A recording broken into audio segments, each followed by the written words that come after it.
Madam President. Senator from Massachusetts. Madam President, I rise today to discuss climate change, which is a great crisis currently facing our country and our planet.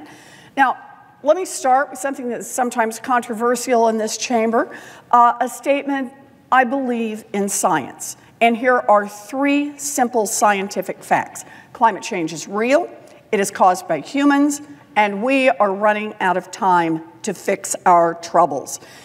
Three more scientific facts. The ocean and the air are getting hotter, storms are getting stronger, flooding is getting worse.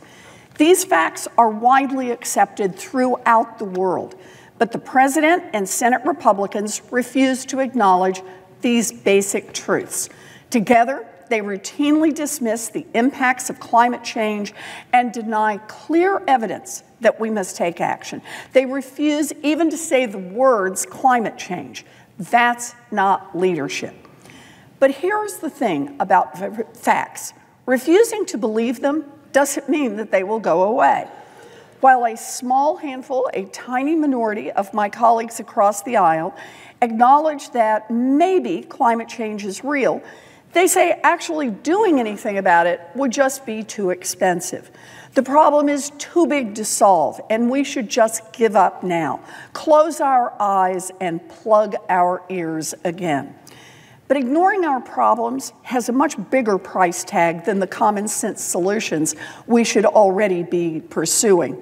Our coasts are threatened by ever stronger storms that can destroy our homes and devastate our largest cities.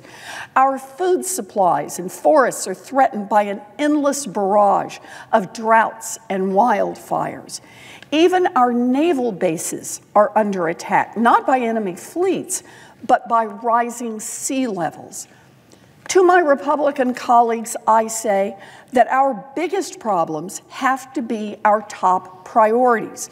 Instead of protecting big fossil fuel companies that continue to guzzle the polluting fuels of the past, we need bold vision and forward-looking leadership. I support a Green New Deal that will aggressively tackle climate change, income inequality, and racial injustice.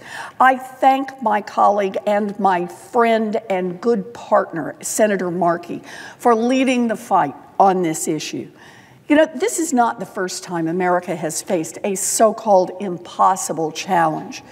Over half a century ago, President Kennedy said, and I quote, "No nation which expects to be the leader of other nations can expect to stay behind in this race for space."